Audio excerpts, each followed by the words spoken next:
Hi friends, Prepared Suburbanite here, back at ya.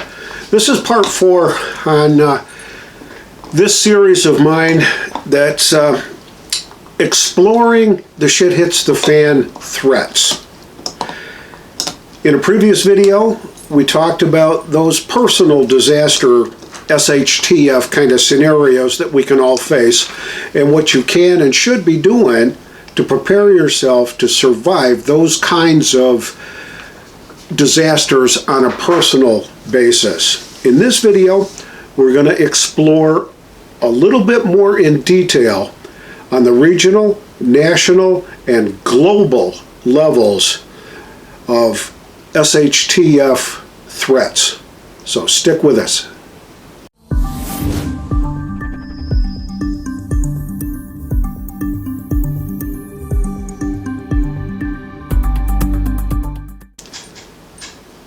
All right, so we're back at it now, part 4.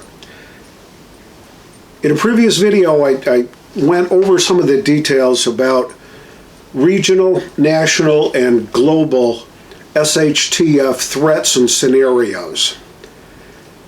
Regional issues like floods, fires, like forest fires, that kind of a thing, major snowstorms, hurricanes, earthquakes, tornadoes, chemical plant incidents, nuclear plant incidents, dirty bombs, terrorist activity on a regional basis, epidemics like flu outbreaks, regional, mumps, measles, polio, meningitis, that kind of a thing. And we also looked at national threats that we face and are facing with increasing frequency, I believe, and increasing intensity given the current political environment. But we could be facing civil war. We could be facing a government overthrow via insurrection, a coup d'etat. We could be facing martial law enacted by our government, an enemy attack on a national basis, like 9/11, like the Boston bombers. Could be facing a pandemic. One step above an epidemic, a pandemic that could be man-made, that could be biowarfare, but on a national scale, coast to coast, border to border.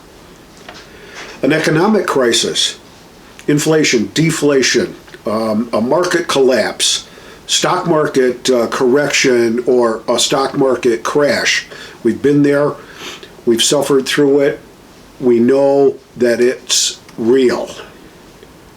A grid down event, whether it's caused by human error or whether it's a result of a cyber attack or an attack from a foreign power, our U.S. grid is pretty vulnerable right now. We could be facing oil embargoes. We could be facing trade sanctions from other countries that could hamper our ability to live the same lifestyle that we're living right now here in the United States and in North America in general. On a global basis, we could be facing huge issues. A supervolcano, and it's happened. Yellowstone's overdue. It's happened in Europe, Pompeii, those kinds of things. No telling, Tambora, no telling how much global catastrophe a supervolcano can cause. Nuclear winter, volcanic winter, same kind of a thing. I think it can happen. We could have a worldwide grid down event that could be caused by nuclear EMPs or even a CME. Could be terrorism, could be caused from a natural event. But it could be global, worldwide, not just here in the North American continent, but it affects everything. Europe, Asia, Africa, you name it. You want to talk about a worldwide threat? That would be it. A worldwide economic collapse. Yeah, the United States economy, the Wall Street kind of a thing, if that crashes, it's going to have a ripple effect in other economies, that's for sure, in other regions and other stock markets in Europe and Asia and Japan, South America, places like that. But if it really gains momentum and it all crashes and we lose the ability to have any confidence at all, we won't have anything left. So a worldwide economic collapse is a possibility. A full-scale nuclear war.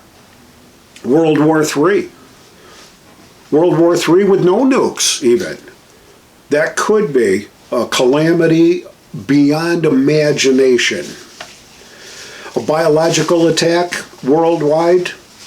We've seen what it can do with anthrax, poisoned water systems. But what about biowarfare? What about entire continents and an entire global population being infected by bioterrorism? Amazing kind of stuff. Pandemics, natural or superviruses, comets, asteroids, meteors, a polar shift, Planet X, even the biblical Armageddon. Those are some of the kinds of things on a global basis that we could be facing.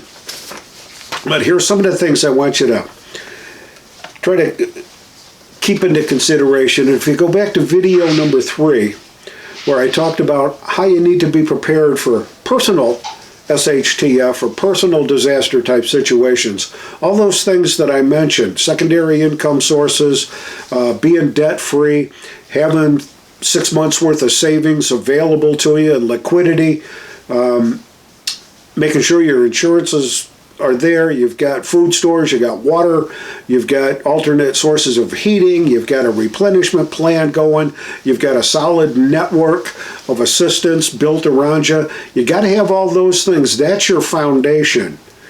And then when we get into regional disaster situations, it's all of those, plus you've got to go beyond the minimums. If you got 3 to 6 months worth of savings, you might need to have 9 to 12 months worth of savings. Because regional and national disasters can be truly long-lasting, much more so than a personal disaster. If you had a house fire or you lost your job, hopefully you're back in the marketplace working again in 3 to 6 months.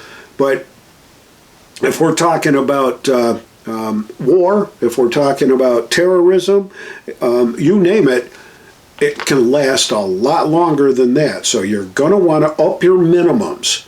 Up your minimums in food storage, up your minimums in water storage and water filtration situations, up your ante for your available bartering resources, whether it's cash or skills or whatever you may have.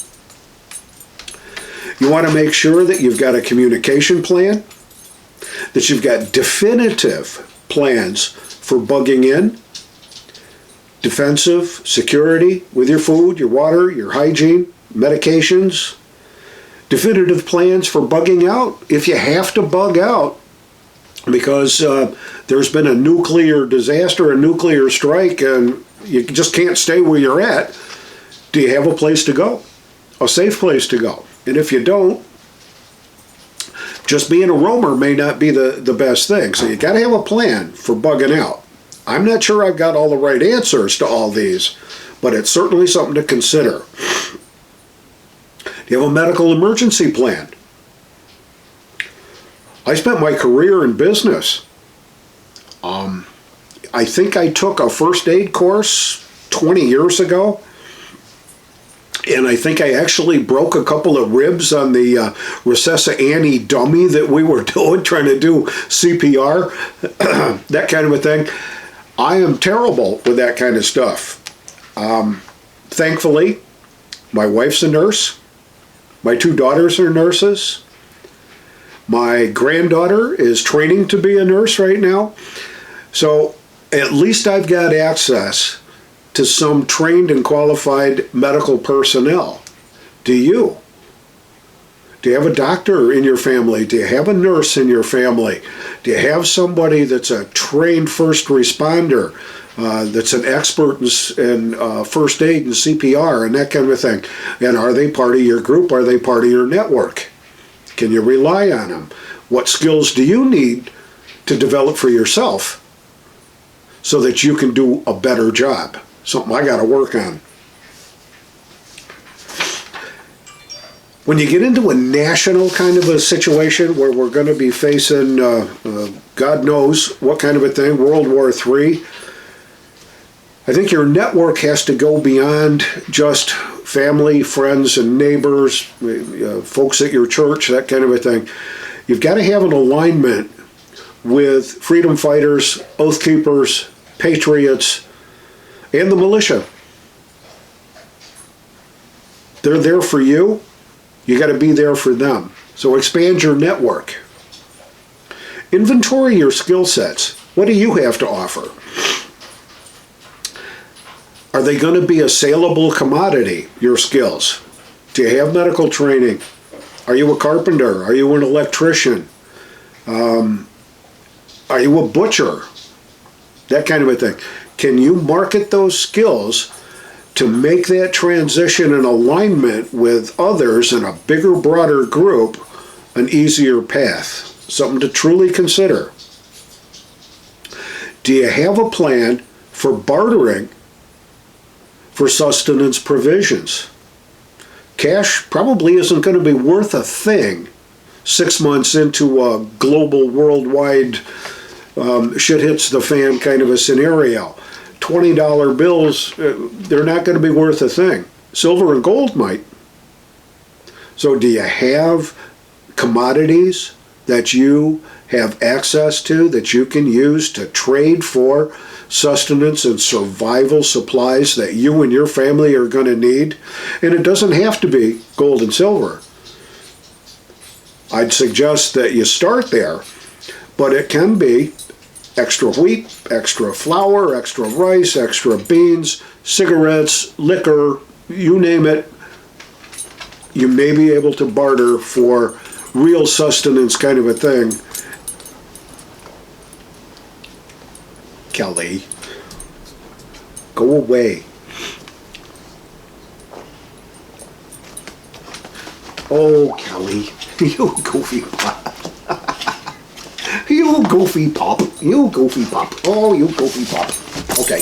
Well, don't fall down. All right.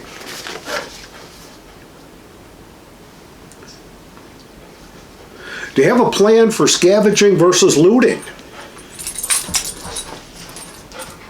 Now, there's a difference between scavenging and looting. Somebody decides they're going to bug out and leaves their house open and unguarded. It may be fair game to just go scavenge anything that they may have left behind that you can use. That's different than looting. I think looting is by force, scavenging's by default.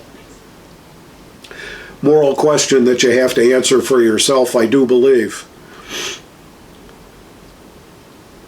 You're going to be actively engaged in planning for the reestablishment of society. Are you? Planning for a new government? Are you? Are you going to be part of the solution for the future? 6 months, 9 months, a year, 2 years into the shit hits the fan global situation? Who knows? And I guess the real last kind of a bottom line thing, if there's a comet or a meteor that's heading for Earth, and we've got enough time to think about what we're going to do and how we're going to react to that, go ask a dinosaur how well they made out. But there were some survivors. So rather than bending over and kissing your A goodbye, you may have to have a plan for the future. This is the Prepared Suburbanite. Hope you found some of these ideas and topics thought-provoking. Thanks for watching. Please like, share, and subscribe. And remember, be prepared always. This is the Prepared Suburbanite, and I'm out for now. Hi, baby dog. I got you on film. I'm filming this. You're going to be a superstar. Yeah, you are a superstar.